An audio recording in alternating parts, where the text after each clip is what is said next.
Voici une capsule vidéo pour l'utilisation donc du logiciel Capstone qui va nous permettre de mesurer la vitesse du mobile Pasco.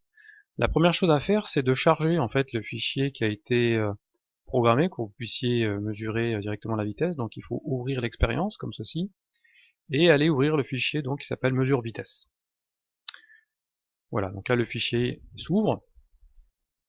Ensuite, il faut aller cliquer sur interface réglage pour pouvoir en fait valider en fait l'utilisation du mobile qui vous concerne. Là, en l'occurrence, il s'agit du Smart Carte 337-116. Voilà, on clique dessus, comme ça c'est validé. On peut cliquer ensuite sur interface réglage et maintenant on va démarrer un enregistrement. Donc pour démarrer l'enregistrement, il faudra cliquer ici. Par contre, l'enregistrement a été programmé pour que il démarre lorsque le mobile a effectué une distance d'environ 60 cm. Donc on clique sur enregistrer.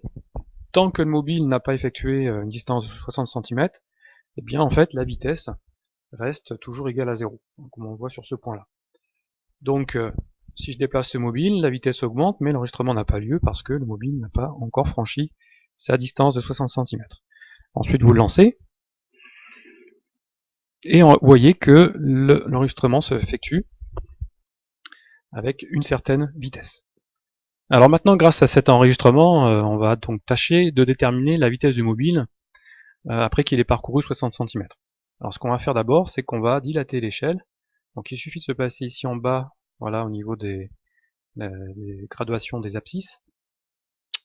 Cliquez et glissez comme ceci, vous voyez, vous dilatez l'échelle, on voit apparaître donc les premiers points de mesure de vitesse.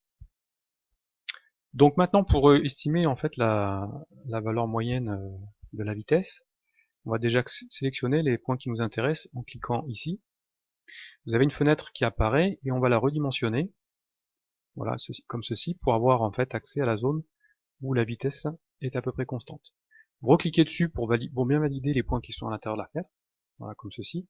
Et on voit donc qu'il y a 6 points de mesure qui apparaissent dans le tableau surlignés en jaune, et qui correspondent aux points à l'intérieur de la fenêtre.